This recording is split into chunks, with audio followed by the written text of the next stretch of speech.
ಕೂಡ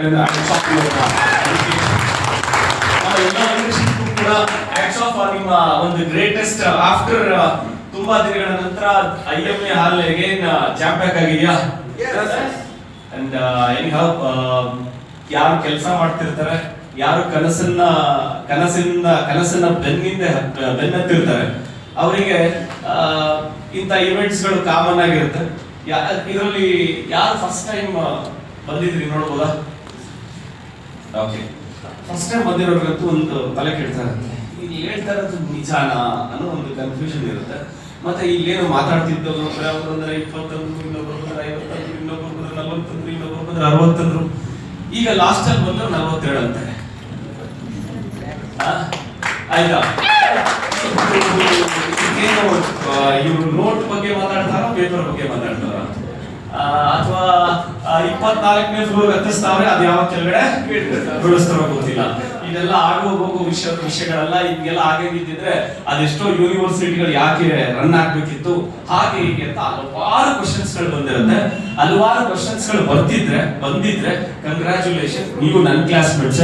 ಬಿಕಾಸ್ ನಾನು ಹಿಂಗೆ ಯೋಚನೆ ಮಾಡಿದ್ದೆ, ಯಾಕಂದ್ರೆ ಏನ್ ಚೆನ್ನಾಗಿ ಮರ ಹತ್ತಿಸ್ತಾವೆ. ಯಾಕಂದ್ರೆ ನಾನು ಫಸ್ಟ್ ಟೈಮ್ ಮೀಟಿಂಗ್ ಹೋಗಿದ್ದು ಬೆಂಗಳೂರಿನ MG ರೋಡಲ್ಲಿ ನಾನು ಕರ್ಕೊಂಡು ಕೂರಿಸಿದವ್ರನ್ನ ನಾನು ಹುಡುಕ್ತಾ ಇದ್ದೆ. ಯಾಕೆಂದ್ರೆ ಜನ ಜಾಸ್ತಿ ಆಗಿದ್ರಿಂದ ಯಾರೆಲ್ಲ ಡಿಸ್ಟ್ರಿಬ್ಯೂಟರ್ಸ್ ಇದ್ರಿ ಹೊಸಬರಿಗೆ ಸೀಟ್ ಅವಕಾಶ ಮಾಡ್ಕೊಡಿ, ಆಸನವನ್ನ ಸ್ಥಳಾವಕಾಶ ಮಾಡ್ಕೊಡಿ, ನೀವು ಹಿಂದೆ ಹೋಗಿ ಗೆಸ್ಟ್ ಗಳಿಗೆ ಅವಕಾಶ ಮಾಡ್ಕೊಡಿ ಅಂದಾಗ ನನ್ನ ಇನ್ವೈಟ್ ಮಾಡಿದವರು ಹಿಂದೆ ಹೋಗಿ ನಿಂತ್ಕೊಂಡ್ಬಿಟ್ಟಿದ್ರು. ಇಲ್ಲಿ ಸ್ಟೇಜ್ ಮೇಲೆ ಮಾತಾಡ್ತಾ ಇರೋರು ಕಾರು ಅಂತಾರೆ, ಬಂಗ್ಲೋ ಅಂತಾರೆ, ಫಾರಿನ್ ಅಂತಾರೆ, ಅದು ಅಂತಾರೆ, ಇದು ಅಂತಾರೆ. ನನಗೆ ಇದನ್ನ ಕೇಳಕ ಬಂದ್ರೆ ಅಂತ ಹೇಳಿ ಎದ್ದೋಗೋಣ ಅಂದ್ರೆ ಎದ್ದೋಗಕ್ಕಾಯ್ತಾ ಇಲ್ಲ. ಯಾಕಂದ್ರೆ ಮುಂದೆಗಡೆ ಕೂತಿದ್ದೀನಿ 3ನೇ ರೋಲ್ಗೆ. ಮೀಟಿಂಗ್ ನನಗೆ ಇವ್ರು ಮಾತಾಡ್ತಾ ಇರೋದೆಲ್ಲ ಇಷ್ಟ ಆಗ್ತಿರ್ಲಿಲ್ಲ. ಎದ್ದೋಗೋಣ ಅಂದ್ರೆ ಎಲ್ಲಿ ಹಿಂದೆಗಡೆ ಅಂತ ಹೇಳಿ ಆ ಬಲವಂತದಿಂದ ಕೂತಿದ್ದೆ. ಸರಿ, ಅದಾದ್ಮೇಲೆ ಒಂದು ನನ್ನ ಕರೆದವ್ರು ಬೇರೆ ಒಂದು ಅರ್ಧ ಗಂಟೆ ಅಷ್ಟೇ ಅಂದಿದ್ರ. ಅರ್ಧ ಗಂಟೆ ಆಯ್ತು, 3/4 ಗಂಟೆ ಆಯ್ತು, 1 ಅವರ್ ಆಯ್ತು, ಹೆಚ್ಚು ಕಮ್ಮಿ 3/4 ಅವರ್ 1 ಅವರ್ ಆಯ್ತು. ಆಗ ಮತ್ತೆ MC ಬಂದರು. ಸುಮ್ಮನೆ ನೋಡ್ತೀರಾ, ಇಷ್ಟೊತ್ತರೆಗೂ ನೀವು ಕೇಳಿದ್ದು ಟ್ರಯಲ್, ಇನ್ಮೇಲೆ ಸ್ಟಾರ್ಟ್ ಆಗೋದು ರಿಯಲ್ ಅಂದ್ಬಿಟ್ಟು. ಇಷ್ಟೊಂದು ಟ್ರಯಲ್, ಈ ಟ್ರಯಲ್ನೇ ತಡ್ಕೊಳಕ್ಕಾಗಿಲ್ಲ, ಅಷ್ಟು ಕುಡಿತಾವ್ರಿ ಇವರು. ಇನ್ನ ರಿಯಲ್ ಅಂದ್ರೆ ಅದೇನು ಅಂತ ಹೇಳಿ ಇನ್ನೂ ಜಾಸ್ತಿ ಬೇಜಾರಾಯ್ತು. ತಕ್ಷಣ ಇನ್ನೊಂದು ಮಾತಾಡಿದ್ರು. ನಾನು ಅನ್ಕೊಳ್ತಾ ಇದ್ದಂತ ಸಂದರ್ಭದಲ್ಲಿ ಇನ್ನೊಂದು ಮಾತಾಡಿದ್ರು. ಹಂಗಂದ್ರೆ ಯಾರು ನಿಮ್ ತರ 6 ತಿಂಗಳು, ವರ್ಷ, 2 ವರ್ಷದಿಂದ ಬಂದು ಕೂತು ಬಿಸ್ನೆಸ್ ಬಗ್ಗೆ ತಿಳ್ಕೊಂಡು ಜಾಯಿನ್ ಆಗಿ ಸಕ್ಸಸ್ ಕಡೆ ಹೊರಟಿದ್ದಾರೆ, ಅವರನ್ನ ನೋಡುವಂತ ಸಂದರ್ಭ ಅಂತ ಹೇಳಿ ಒಬ್ಬೊಬ್ಬರನ್ನ ಇನ್ವೈಟ್ ಮಾಡ್ತಾ ಹೊರಟ್ರು. ಅದರಲ್ಲಿ ಒಬ್ಬ ಬಾಲ್ಯ ಸ್ನೇಹಿತ, 4ನೇ ಕ್ಲಾಸಿಂದ ಒಟ್ಟಿಗೆ ಒಂದೇ ಏರಿಯಾದಲ್ಲಿ ಆಡಿ ಬೆಳೆದವರು. ಅವನು ಗುಡು ಅಂತ ಸ್ಟೇಜಿಗೆ ಬಂದ. ನಾನು ನೋಡ್ತೀನಿ, ಅವ್ನು ನೋಡ್ತೀನಿ. ಅವನು ನೀನೇನಿಲ್ಲಿ ಅಂತ ಅವನು ಕಣ್ಣಲ್ಲೇ ಸಿಗ್ನಲ್ಸ್, ನಾನು ನೀನೇನಿಲ್ಲಿ ಅನ್ನೋ ಒಂದು ಸಿಗ್ನಲ್. ಯಾಕೆ ಅಂತ ಹೇಳಿದ್ರೆ ಅವನು ನನಗೆ ಈ ಬಿಸ್ನೆಸ್ ಬಗ್ಗೆ ಯಾಕೆ ಇನ್ವೈಟ್ ಮಾಡಲಿಲ್ಲ ಅಂದ್ರೆ ಅದಕ್ಕೊಂದು ಕಾರಣ ಇತ್ತು. ನಮ್ಮ ತಂದೆದು ಸ್ವಂತ ಒಂದು ಸಣ್ಣ ಪವರ್ಲೂಮ್ ಫ್ಯಾಕ್ಟರಿ, ಪವರ್ಲೂಮ್ ಅಂದ್ರೆ ಸೀರೆ ತಯಾರಿಸುವಂತ ಮಗ್ಗದ ಮಷಿನ್ಸ್, ಆ ಪವರ್ಲೂಮ್ ಫ್ಯಾಕ್ಟರಿ ಇತ್ತು. ಆ ಪವರ್ಲೂಮ್ ಫ್ಯಾಕ್ಟರಿನಲ್ಲಿ ಬೆಳಗ್ಗೆ ಹೋಗಿ ನಾನೇ ಫ್ಯಾಕ್ಟರಿ ಓಪನ್ ಮಾಡ್ತಿದ್ದೆ. ಬೆಳಗ್ಗೆ 6 ಗಂಟೆ 6:30 ಎದ್ರೆ 7 ಗಂಟೆಗೆಲ್ಲ ಹೋಗಿ ಫ್ಯಾಕ್ಟರಿ ಓಪನ್ ಮಾಡ್ತಿದ್ದೆ. ಸಂಜೆ 4:30 ತನಕ ಫ್ಯಾಕ್ಟರಿ ನೋಡ್ಕೊಳ್ತಿದ್ದೆ. ಆಮೇಲೆ ತಂದೆ ಬರ್ತಿದ್ರು, ನಾನು ಮನೆಗೆ ಹೋಗಿ ರೆಡಿಯಾಗಿ ಬೆಂಗಳೂರಿನ ವಿಜಯ ಯೂನಿಕ್ ಕಾಲೇಜಲ್ಲಿ ಡಿಗ್ರಿ ಓದ್ತಾ ಇದ್ದೆ. ಅವ್ನು ಕಾಲೇಜ್ ಮುಗಿಸ್ಕೊಂಡು ಬರೋಷ್ಟು ರಾತ್ರಿ 10 ಗಂಟೆ. ಹಾಗಾಗಿ ನನ್ನ ಬಾಲ್ಯ ಸ್ನೇಹಿತ ಏನ್ ಮಾಡ್ದ, ಇವನಿಗೆ ಈ ಬೆಳಗ್ಗೆ 6 ಗಂಟೆಯಿಂದ ರಾತ್ರಿ 10 ಗಂಟೆವರೆಗೂ ಇವ್ನು ಬಿಡುವಿಲ್ಲ. ಇವ್ರಿಗೆ ಹೋಗಿ ನಾನು ಈ ಬಿಸ್ನೆಸ್ ಬಗ್ಗೆ ಹೇಳಿದ್ರೆ ಮಾಡ್ತಾನ, ಇವ್ನು ಹೇಳೋದೇ ಬೇಡ ಅಂತ ನನಗೆ ಹೇಳೇ ಇಲ್ಲ. ಹಾಗಾಗಿ ನನ್ನ ದೂರದ PUC ಕ್ಲಾಸ್ಮೇಟ್ ನನಗೆ ನನ್ನ ಹಾರ್ಡ್ ವರ್ಕ್ ಅನ್ನ ಗಮನಿಸಿದ್ದ. ಇವನು ಕಾಲೇಜಲ್ಲಿ ಇಟ್ಕೊಂಡು ಸ್ಟಾರ್ಟ್ ವರ್ಕ್ ಮಾಡ್ತಿದ್ದಾನೆ ಅಂದ್ರೆ ಇವನಿಗೆ ಲೈಫ್ ಅಲ್ಲಿ ಬೆಳಿಬೇಕು ಅನ್ನೋ ಆಸೆ ಇದೆ. ನೋಡಿ, ವ್ಯಕ್ತಿ ಒಬ್ಬನೇ, ಯೋಚನೆ ಬೇರೆ ಬೇರೆದಾಗಿದೆ. ಆ ಹಾಯ್ ಬಾಯ್ ಅನ್ನೋ ಫ್ರೆಂಡ್ ಇವನು ಇಷ್ಟು ಜವಾಬ್ದಾರಿಯಿಂದ ಇದ್ದಾನೆ ಅಂದ್ರೆ ಇವನು ಡೆಫಿನೆಟ್ಲಿ ಬಿಸ್ನೆಸ್ ಕೊಟ್ರೆ ಇವನು ಇನ್ನಷ್ಟು ಜವಾಬ್ದಾರಿಯಿಂದ ತಗೊಳ್ತಾನೆ ಅನ್ಕೊಂಡು ಅವನನ್ನ ಕರೆದ. ನಾನು ಕೂತ್ಕೊಂಡು ಅವ್ನ ಸ್ಟೇಜ್ ಬಂದವ್ರು ಸುಮ್ಮನೆ ಅದ್ರಲ್ಲಿ ಎಲ್ಲರೂ ಮಾತಾಡ್ತಾ ಅವ್ರ ಬಗ್ಗೆ ನನಗೆ ಬಹಳ ಚೆನ್ನಾಗಿ ಗೊತ್ತಿತ್ತು. ಅವ್ರ ಮೀಟಿಂಗ್ ಬಂದಾಗ ಅವ್ರ ಹತ್ರ ಸೈಕಲ್ ಇತ್ತು. ಏನಿತ್ತು? ಸೈಕಲ್ ಅಲ್ಲ ನಾವು ಮೀಟಿಂಗ್ ಬಂದಿದ್ದು. ಬಟ್ ಅವ್ರು ಮಾತಾಡ್ತಾ ಮಾತಾಡ್ದ ಆಸ್ ಎ ಸ್ಟೂಡೆಂಟ್ ಆಗಿ ಬಿಸ್ನೆಸ್ ನ ಕೆಲಸ ಮಾಡಿ ಲೈಫ್ ಟೈಮ್ ಪ್ಯಾಸಿವ್ ಇನ್ಕಮ್ ನ ಜನರೇಟ್ ಮಾಡಬಹುದು, ಅದಕ್ಕೋಸ್ಕರ ಈ ಬಿಸ್ನೆಸ್ ನಾನು ಸೀರಿಯಸ್ ಆಗಿ ತಗೋತಾ ಇದ್ದೀನಿ ಅಂತ ಹೇಳ್ತಾ, ಅದ್ರ ಜೊತೆಗೆ ಅಷ್ಟೇ ಆಗಿದ್ರೆ ನನಗೆ ಅಷ್ಟು ಇಂಟ್ರೆಸ್ಟ್ ಬರ್ತಿತ್ತೋ ಇರಲಿಲ್ಲ ಗೊತ್ತಿಲ್ಲ. ಅದಾದ್ಮೇಲೆ ಹೇಳಿದ ಇನ್ನು 6 ತಿಂಗಳಷ್ಟರಲ್ಲಿ ಈ ಬಿಸ್ನೆಸ್ ಮುಖಾಂತರ ಸಿಲ್ವರ್ ಡೈರೆಕ್ಟರ್ ಅನ್ನೋ ಲೆವೆಲ್ ನ ರೀಚ್ ಆಗ್ತೀನಿ, ಇನ್ನು 6 ತಿಂಗಳಷ್ಟರಲ್ಲಿ ಈ ಬಿಸ್ನೆಸ್ ಮುಖಾಂತರ ಪಲ್ಸರ್ ಗಾಡಿ ತಗೋತೀನಿ ಅಂತೇಳಿ ತಲೆ ಮೇಲೆ ನೋಡಿದಾಗ ಹೇಳ್ದ. ಅವ್ರು ಹೇಳಿದ್ದು ಮಾತಲ್ಲಿ ಹೆಂಗಿತ್ತು ಅಂದ್ರೆ ಕಾನ್ಫಿಡೆನ್ಸ್. ಸ್ನೇಹಿತರೆ, ನಿಮ್ಗೆ ನೆನಪಿರ್ಲಿ, 2003 ಯಾರು ಪಲ್ಸರ್ ತಗೋತಾರೋ ಆ ರೋಡಿಗೆ ಆ ಏರಿಯಾಗ ಅವನಿಗೆ ಹೀರೋ ಇತ್ತು. ಇವತ್ತು ಯಾರು ಕಾರ್ ತಗೊಳ್ತಾರೋ ಹುಡುಗರು ಎಷ್ಟು ಖುಷಿ ಇರುತ್ತೋ ಆಗ ಪಲ್ಸರ್ ತಗೊಂಡ್ರೆ ಅಷ್ಟೇ ಒಂದು ಜೋಶ್ ಇರ್ತಿತ್ತು. ಅವ್ನು ಹೇಳಿದ ಮಾತು ಹೆಂಗಿತ್ತು ಅಂತ ಹೇಳಿದ್ರೆ, ಅವ್ನು ಹೇಳಿದ್ರಲ್ಲಿ ಇವ್ನು ತಗೊಂಡೇ ಬಿಡ್ತಾನೆ ಅನ್ನೋ ಒಂದು ನಂಬಿಕೆ ಇತ್ತು. ಆಗ ನನಗೆ ಇವನೇ ಹಿಂಗ್ ಹೇಳ್ತಾವಣೆ ಅಂದ್ರೆ ಇದ್ರಲ್ಲಿ ಏನೋ ಇದೆ ಅಂತ ಹೇಳಿ ಇದ್ರ ಬಗ್ಗೆ ಇನ್ನಷ್ಟು ತಿಳ್ಕೊಬೇಕು ಅಂತ ಹೇಳಿ ಸ್ವಲ್ಪ ಎದ್ದೋಗೋ ಮೂಡಿಂದ ಮೈಂಡ್ ಸೆಟ್ ಚೇಂಜ್ ಮಾಡ್ಕೊಂಡೆ. ಇಲ್ಲ, ಇಲ್ಲಿ ಏನೋ ನಡೀತಿದೆ, ತಿಳ್ಕೊಬೇಕು ಅನ್ನೋ ಕ್ಯೂರಿಯಾಸಿಟಿ ಜಾಸ್ತಿ ಆಯ್ತು. ಮತ್ತೆ ಒಬ್ಬೊಬ್ರೆ ಬಂದ್ರು, ತರಕಾರಿ ಮಾರೋರು ಬಂದ್ರು. ನಾನು 23,000 ಸಂಪಾದನೆ ಮಾಡ್ತಿದ್ದೀನಿ ಅಂದ್ರು. ಇನ್ನೊಬ್ರು ಹಾಲ್ ಮಾರೋರು ಬಂದ್ರು. ಹುಟ್ಟಿದ್ದು ಬೆಳೆದಿದ್ದು ಕಡಪ, ಬೆಂಗಳೂರಿಗೆ ಮದುವೆ ಮಾಡಿಕೊಟ್ರು. ನಮ್ಮ ಯಜಮಾನರು ಹಾಲ್ ಬಿಸ್ನೆಸ್ ಮಾಡ್ತಿದ್ರು. ನಾವು ಹಾಲ್ ಬಿಸ್ನೆಸ್ ಮಾಡ್ಬೇಕಾದ್ರೆ ಬಿಸ್ನೆಸ್ ನ ಸ್ಟಾರ್ಟ್ ಮಾಡಿದ್ವಿ. ಇವತ್ತು ಈ ಬಿಸ್ನೆಸ್ ಮುಖಾಂತರ 2 ಫಾರಿನ್ ಟ್ರಿಪ್ ಮುಗಿಸ್ಕೊಂಡು ಬಂದಿದ್ದೀನಿ. ತಿಂಗಳಿಗೆ ಅವರು ಕೂಡ 23,000-25,000 ಸಂಪಾದನೆ ಮಾಡ್ತಿದ್ದೀನಿ ಅಂದ್ರು. ಅದಾದ್ಮೇಲೆ ಇನ್ನೊಬ್ರು ಬಂದ್ರು, ನಾನು ಇಸ್ರೋದಲ್ಲಿ ಸೈಂಟಿಸ್ಟ್ ಆಗಿ ಕೆಲಸ ಮಾಡ್ತಿದ್ದೀನಿ. ಸಾರಿ, ಏನಂದ್ರೆ ಇಸ್ರೋದಲ್ಲಿ ಸೈಂಟಿಸ್ಟ್ ಆಗಿ ಕೆಲಸ ಮಾಡ್ತಾ ಇದ್ದೀನಿ ಆಸ್ ಎ ಫುಲ್ ಟೈಮ್. ನಮ್ಮ missus she is a lecturer. ಈ ಬಿಸ್ನೆಸ್ ಅನ್ನ ಪಾರ್ಟ್ ಟೈಮ್ ಸ್ಟಾರ್ಟ್ ಮಾಡಿದ್ರು. ಯಾವಾಗ ಈ ಬಿಸ್ನೆಸ್ ಬಗ್ಗೆ ಅರ್ಥ ಮಾಡ್ಕೊಂಡ್ವಿ, ನಮ್ಮ ಮಿಸ್ಸಸ್ ಅವರ ಜಾಬ್ ಅನ್ನ ರಿಸೈನ್ ಮಾಡಿ ಇವತ್ತು ಅವರು ಫುಲ್ ಟೈಮ್ ಬಿಸ್ನೆಸ್ ಮಾಡ್ತಿದ್ದಾರೆ. ನಾನು ಪಾರ್ಟ್ ಟೈಮ್ ಅಲ್ಲಿ ನಮ್ಮ ಮಿಸ್ಸಸ್ ಗೆ ಸಪೋರ್ಟ್ ಮಾಡ್ತಾ ಇದ್ದೇನೆ ಅಂತ ಇಸ್ರೋದಲ್ಲಿ ಸೈಂಟಿಸ್ಟ್ ಆಗಿದ್ದಂತ ವ್ಯಕ್ತಿಯ ಮಾತು ಕೇಳಿದಾಗ ನನಗೆ ಇನ್ನೊಂದಷ್ಟು ಕಾನ್ಫಿಡೆನ್ಸ್ ಬಂತು. ಅದಾದ್ಮೇಲೆ ಇನ್ನೊಬ್ಬ ವ್ಯಕ್ತಿ ಬಂತು. ನಾನು ವಿಧಾನಸೌಧದಲ್ಲಿ IAS ಕ್ಯಾಡರ್ ನಲ್ಲಿ ವರ್ಕ್ ಮಾಡ್ತಿದ್ದೀನಿ. ಅವ್ರ ಹೆಸರು ನೀವು ತಿಳ್ಕೊಬಹುದು, ಸಿದ್ದರಾಜು ಅಂತ. IAS ಕ್ಯಾಡರ್ ನಲ್ಲಿ ಕೆಲಸ ಮಾಡ್ತಿದ್ದೀನಿ. ಆದ್ರೆ ಈ ಬಿಸ್ನೆಸ್ ನ ಯಾಕೆ ತಗೊಳ್ತಿದ್ದೀನಿ ಅಂತ ಹೇಳಿದ್ರೆ, ನನಗೆ ಅಲ್ಲಿ ಎಲ್ಲಾ ಸಿಕ್ಕಿದೆ, ಅಧಿಕಾರ ಎಲ್ಲ ಇದೆ. ಆದ್ರೆ ಬೇರೆಯವರಿಗೆ ಹೆಲ್ಪ್ ಮಾಡ್ತಾ ಲೈಫ್ ಅಲ್ಲಿ ಬೇರೆಯವರ ಡೆವಲಪ್ಮೆಂಟ್ ಗೋಸ್ಕರ ಈ ಬಿಸ್ನೆಸ್ ನಾನು ತಗೊಂಡೆ ಅನ್ನೋದು ಮಾತನ್ನ ಅದಾದ್ಮೇಲೆ ಲಾಸ್ಟ್ ಅಲ್ಲಿ ಇವಾಗ ನನ್ನ ಹೆಂಗ್ ಲಾಸ್ಟ್ ಅಲ್ಲಿ ಕರೆದ್ರು ಆ ತರ ಅಲ್ಲೊಬ್ರು ಲಾಸ್ಟ್ ಅಲ್ಲಿ ಬಂದ್ರು. ನಾನು HAL ನಲ್ಲಿ ಏರೋನಾಟಿಕಲ್ ಇಂಜಿನಿಯರ್ ಅಂತ. ಸಾರಿ, ನನ್ನ HAL ನಲ್ಲಿ aeronautical engineer, my post is HOD ಅಂತ ಹೇಳಿದ್ರು. ಅಷ್ಟು ಉನ್ನತವಾದ ಹುದ್ದೆಯಲ್ಲಿ ಇಟ್ಕೊಂಡು ಈ ಬಿಸ್ನೆಸ್ ಅನ್ನ ನಮ್ಮ ಮಿಸ್ಸಸ್ ಸ್ಟಾರ್ಟ್ ಮಾಡಿದ್ರು. ಅದಾದ್ಮೇಲೆ ಈ ಬಿಸ್ನೆಸ್ ಅನ್ನ ಬಗ್ಗೆ ನಾನು ತಿಳ್ಕೊಂಡ್ಮೇಲೆ ನಾನು ಈ ಮಿಸ್ಸಸ್ ಗೆ ಸಪೋರ್ಟ್ ಮಾಡ್ತಾ ಇವತ್ತು ಸೆಂಟ್ರಲ್ ಗವರ್ಮೆಂಟ್ ಜಾಬ್ ನ ರಿಸೈನ್ ಮಾಡಿ ಈ ಬಿಸ್ನೆಸ್ ನ ನಾನು ಫುಲ್ ಟೈಮ್ ಮಾಡ್ತೀನಿ. ಒಂದು ವಿಷಯ ಅರ್ಥ ಆಯ್ತು, ತರಕಾರಿ ಮಾರೋರು ಡೆವಲಪ್ ಆಗಿದ್ದಾರೆ, ಹಾಲು ಮಾರೋರು ಡೆವಲಪ್ ಆಗಿದ್ದಾರೆ, IAS ಕ್ಯಾಡರ್ ಪರ್ಸನ್ ಇದ್ದಾರೆ, ಇಸ್ರೋ ಸೈಂಟಿಸ್ಟ್ ಇದ್ದಾರೆ, HAL ಅಲ್ಲಿ ಟಾಪ್ ಪೊಸಿಷನ್ ಇರೋರು ಈ ಬಿಸ್ನೆಸ್ ಅಲ್ಲಿ ಇದ್ದಾರೆ. ಅಂದ್ರೆ ಈ ಬಿಸ್ನೆಸ್ ಅಲ್ಲಿ ಗೆಲ್ಲಬೇಕು ಅಂದ್ರೆ ಯಾವ ಡಿಗ್ರಿ ಯಾವ ಬುಗ್ರಿ ಅವಶ್ಯಕತೆ ಇಲ್ಲ. ಗೆಲ್ಲಬೇಕು ಅನ್ನೋ ಮನಸ್ಥಿತಿ ಇದ್ರೆ ಅದೇ ಈ ಬಿಸ್ನೆಸ್ ಬೇಕಾಗಿರೋ ಆಗ್ತಾನೆ. ನಾನು ಡಿಗ್ರಿ ಸ್ಟಾರ್ಟ್ ಆಗ್ತಾನೆ, ನಾನು ಡಿಗ್ರಿ ಫಸ್ಟ್ ಇಯರ್ ಡಿಗ್ರಿ ಓದ್ತಾ ಇದ್ದೆ. ನನಗೆ ಅನ್ಸಿದ್ದು, ಬಯಸಿದ್ದು ಹಾಲುವನ್ನ ರೋಗಿ ಹೇಳಿದ್ದು ಹಾಲುವನ್ನ ಅಂತಾರಲ್ಲ, ಹಂಗೆ ಜೀವನದಲ್ಲಿ ಏನಾದ್ರು ಬೇರೆ ಎಕ್ಸ್ಟ್ರಾ ಏನಾದ್ರು ಮಾಡಬೇಕು ಫಾಸ್ಟ್ ಆಗಿ ಡೆವಲಪ್ ಆಗ್ಬೇಕು, ಬೇರೆ ಏನಾದ್ರು ರೂಟ್ ಟ್ರ್ಯಾಕ್ ಚೇಂಜ್ ಮಾಡ್ಬೇಕು ಅನ್ಕೊಳ್ತಾ ಇದ್ದೆ. ನನಗೆ ಆ ಕರ್ಪೂರಕ್ಕೆ ಬೆಂಕಿ ಹಚ್ಚಿದ್ರೆ, ಜಸ್ಟ್ ಹೆಂಗ್ ಹಚ್ಚಿದ್ರೆ ಅದು ಟಕ್ ಅಂತ ತಟ್ಕೊಡುತ್ತಲ್ಲ, ಹಾಗೆ ಇವು ಎಲ್ಲರ ಮಾತುಗಳೆಲ್ಲ ಈ ಬಿಸ್ನೆಸ್ ನಾನು ಕೂಡ ಮಾಡ್ತೀನಿ, ದೇವರು ನನಗಾಗಿ ಈ ಅವಕಾಶ ಕೊಟ್ಟವನೇ ಅನ್ನೋ ಒಂದು ನಂಬಿಕೆ ಇಟ್ಕೊಂಡು ಈ ಹಾಲಿಂದ ನೀವು ಆ ಮೀಟಿಂಗ್ ಇಂದ ಹೊರಗಡೆ ಹೋದಾಗ ಏರಿಯಾದಲ್ಲಿ ಸಿಗ್ತಾರಲ್ಲ ಫ್ರೆಂಡ್ಸು, ಅವ್ರಿಗೆಲ್ಲರೂ ಸಿಕ್ಕಿದ ತಕ್ಷಣ ಅಲ್ಲಿ ಟೀ ಅಂಗಡಿ ಇರ್ತಾವಲ್ಲ, ಸ್ವಲ್ಪ ಒಂದು 10 ನಿಮಿಷ 15 ನಿಮಿಷ ನಿಂತ್ಕೊಂಡು ಮಾತಾಡಕ್ಕೆ. ನಮ್ದು ಆ ತರದ ಒಂದು ಸರ್ಕಲ್ ಅಲ್ಲಿ 50 ಮೀಟಿಂಗ್ ಹೋಗಿದ್ದು ಗೊತ್ತಾ ಅಂದ್ರೆ ಅಷ್ಟೇ ನಾನು ಹೇಳಿದ್ದು. ಇನ್ ಮಿಕ್ಕಿದೆಲ್ಲ ಅವ್ರು ಹೇಳ್ಬಿಟ್ಟು ಅಲ್ಲಿ ಇದ್ದವರೆಲ್ಲ ಶೂಟು ಬುಟ ಹಾಕೊಂಡಿದ್ರ ಅದು ಹೂ ಅಂದೆ, ತುಂಬಾ ಜಾಸ್ತಿ ಮಾತಾಡಿದ್ರ ಅದು ಹೂ ಅಂದೆ, ಕಾರು ಬಂಗಿಯೋ ಫಾರಿನ್ ಅಂದ್ರ ಹೂ ಅಂದೆ. ಇದೆಲ್ಲ ನಿಮ್ಗೆ ಗೊತ್ತು ಅಂದ್ರೆ ನಾನು ಹೋಗಿದ್ದು ಆಯ್ತು, ಅಟೆಂಡ್ ಮಾಡಿದ್ದು ಆಯ್ತು, ಜಾಯ್ನ್ ಆಗಿದ್ದು ಆಯ್ತು, ಬಿಟ್ಟಿದ್ದು ಆಯ್ತು. ಒಂದ್ ಕಡೆ ಇವ್ರು ಹೇಳಿದ್ ನಿಜ, ಅವ್ರು ಹೇಳಿದ್ ನಿಜ. ಈ ಕಳ್ಳರು ಕುರಿಮರಿನ ಕತ್ತೆ ಅಂತ ಹೇಳಿ ಯಾವಾರಿಸಿ ಕತ್ಕೊಂಡು ಹೋಗ್ತಾರಲ್ಲ, ಹಂಗೆ ಒಂದ್ ಕಡೆ ಇದು ಕತ್ತೆನ ಕುರಿನ ಅನ್ನೋ ರೀತಿ ಕನ್ಫ್ಯೂಷನ್. ಇವ್ರು ಹೇಳೋದು ನಿಜ ಆಗಲ್ಲ, ಅವ್ರು ಹೇಳಿದ್ದೆ ನಿಜ ಅಂತ ನನಗೆ ನಾನೇ ಕಾನ್ಫಿಡೆನ್ಸ್ ಹೇಳ್ಕೊಂಡು ಮತ್ತೆ ಮನೆಗೆ ಹೋಗ್ತೀನಿ. ಯಾಕಂದ್ರೆ ಈವ್ನಿಂಗ್ ಕಾಲೇಜಿಗೆ ನನ್ನ ಫ್ರೆಂಡ್ ಕರೆದಿದ್ದ ಅರ್ಧ ಗಂಟೆ ಬಾ ಅಂತ. ಎಷ್ಟು ಗಂಟೆ?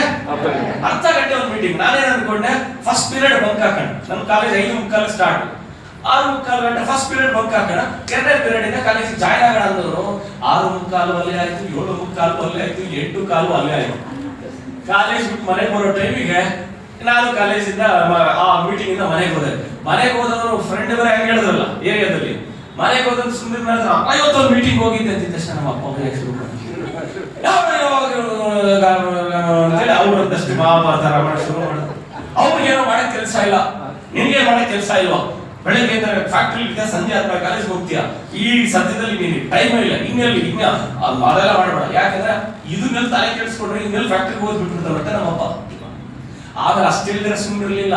ನಮ್ಮಪ್ಪ ಇನ್ನೊಂದು ಮಾತಾಡೋದು, ನೋಡು ಇಂಥವ್ರೆಲ್ಲ ನನ್ನ ಜೀವನದಲ್ಲಿ ಬಹಳ ನೋಡಿದೀನಿ, ಕೇಳಿದೀನಿ, ನಮ್ಮಂತವ್ರಿಗೆ ಈ ಬಿಸ್ನೆಸ್ ಸಟ್ಟ ಆಗಲ್ಲ ಅಂತ ಹೇಳ್ಬಿಟ್ಟು.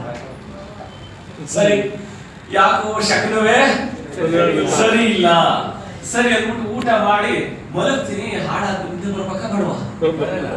ಅಲ್ಲ ಸರಿ, ಅವ್ರಿಗೆ ಎಷ್ಟು ದುಡ್ಡು ಬಂತು, ಹಿಂಗ್ ತಿರುಗ್ತೀನಿ, ಅವ್ರಿಗೆ ಹಿಂಗೆ ಎಷ್ಟು ದುಡ್ಡು ಬಂತು, ಇವ್ರಿಗೆ ಇವ್ರು ಹಿಂಗಾದ್ರು ಅನ್ನೋ ಕ್ವಶನ್. ಅವ್ರು ಹೇಳಿದ್ರಲ್ಲ, ರಿಟೇಲರ್, ಹೋಲ್ಸೇಲರ್, ಡಿಸ್ಟ್ರಿಬ್ಯೂಟರ್, ಸಿಎಡಬ್ಲ್ಯೂ, ಸ್ಟಾಕ್ ಇಷ್ಟು, ಅಡ್ವರ್ಟೈಸ್ಮೆಂಟ್, ಇವರೆಲ್ಲರೂ ಹೋಗೋ ದುಡ್ಡು ಇಲ್ಲಿ ಕಂಪನಿ ಈ ತರ ಡಿಸ್ಪ್ಯಾಚ್ ಮಾಡ್ತಿದೆ. ಕ್ವಶನ್ ನನಗೆ ಗೊತ್ತಾಯ್ತೆ, ಆನ್ಸರು ಯಾಕೆ ಹೇಳಿ? ಅಲ್ಲಿ ಮೀಟಿಂಗ್ ಆದ್ಮೇಲೆ ಒಬ್ಬೊಬ್ಬರನ್ನ ಡೀಟೇಲ್ ಆಗಿ ತಿಳ್ಕೊಂಡಿದ್ದಲ್ಲ, ಇನ್ಫಾರ್ಮೇಶನ್ ತಿಳ್ಕೊಂಡಿದ್ದಲ್ಲ, ಆ ಕ್ವಶನ್ ಆನ್ಸರ್ ಸ್ನೇಹಿತರ ಜೀವನದಲ್ಲಿ ಫಸ್ಟ್ ಟೈಮ್ ರಾತ್ರಿ ಎಲ್ಲ ಒದ್ದಾಡಿ 12 ಆಯ್ತು, 1 ಆಯ್ತು, 2 ಆಯ್ತು, 3 ಆಯ್ತು, 4 ಆಯ್ತು, ನಿದ್ದೆ ಬರಲಿಲ್ಲ.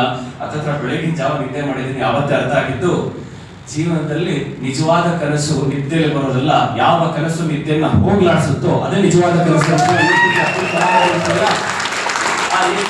ಕಲಾಮರ ಮಾತು ಅವತ್ತು ನೆನಪಾಯಿತು. ಅವತ್ತು ಬೆಳಗಿನ ಜಾವ ಒದ್ದಾಡಿ ನಿದ್ದೆ ಮಾಡಿದೀನಿ. ಮತ್ತೆ ನೆಕ್ಸ್ಟ್ ಡೇ ಶುರು ಫ್ಯಾಕ್ಟ್ರಿಗೆ ಹೋದೆ. ಫ್ಯಾಕ್ಟ್ರಿ ಹುಡುಕೊಂಡು ನನ್ನ ಸ್ನೇಹಿತರು ಬಂದ್ರು, ಯಾರು ನನ್ನ ಇನ್ವೈಟ್ ಮಾಡಿದ್ರಲ್ಲ ಅವ್ರು ಬಂದ್ರು.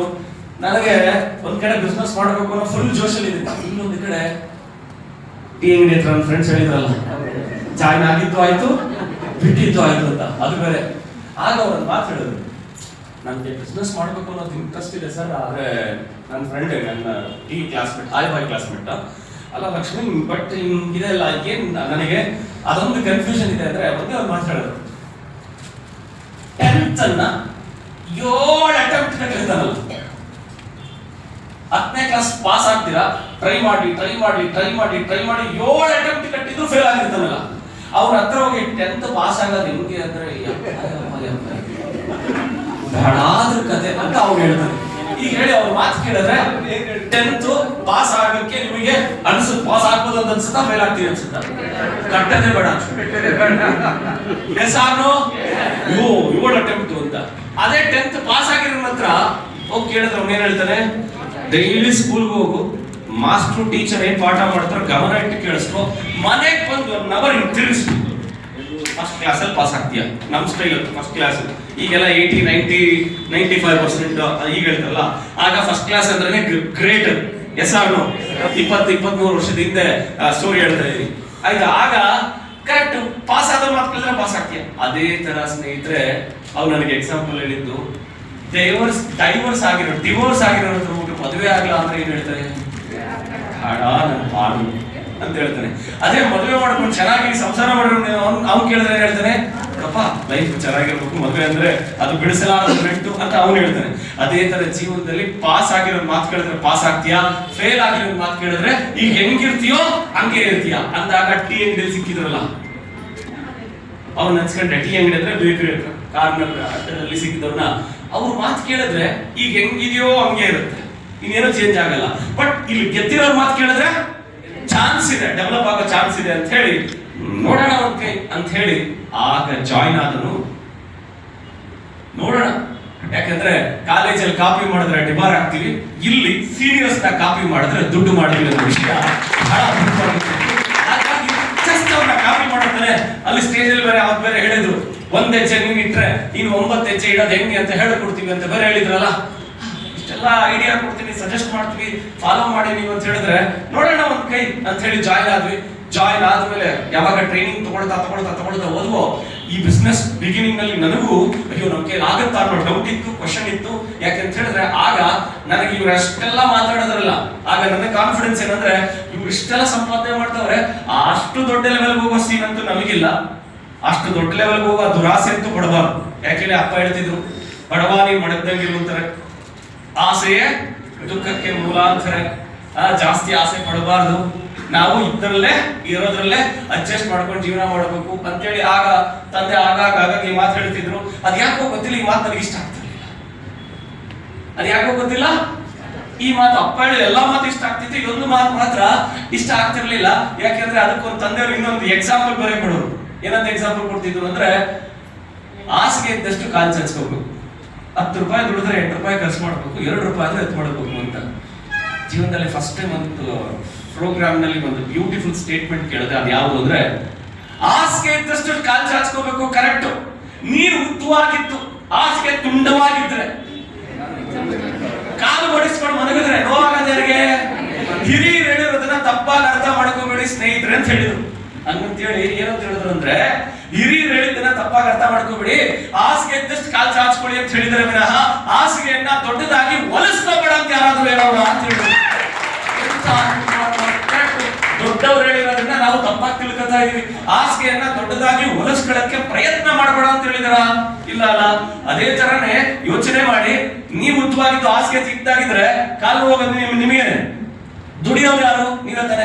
10 ರೂಪಾಯಿ ದುಡಿಯೋ ಜಾಗದಲ್ಲಿ 15 ರೂಪಾಯಿ ದುಡಿರಿ, 8 ರೂಪಾಯಿ ಖರ್ಚು ಮಾಡೋ ಜಾಗದಲ್ಲಿ 10 ರೂಪಾಯಿ ಖರ್ಚು ಮಾಡಿ, 2 ರೂಪಾಯಿ ಎತ್ ಮಾಡೋ ಜಾಗದಲ್ಲಿ 5 ರೂಪಾಯಿ ಎತ್ ಮಾಡಿ ಅಂತ ಹೇಳಿ ಈ ಮೀಟಿಂಗ್ ನಲ್ಲಿ ಫಸ್ಟ್ ಟೈಮ್ ಹೇಳಿದ್ರಲ್ಲ, ಆ ಮಾತು ಸಿಕ್ಕಾಪಟ್ಟೆ ಇಷ್ಟ ಆಗಿತ್ತು.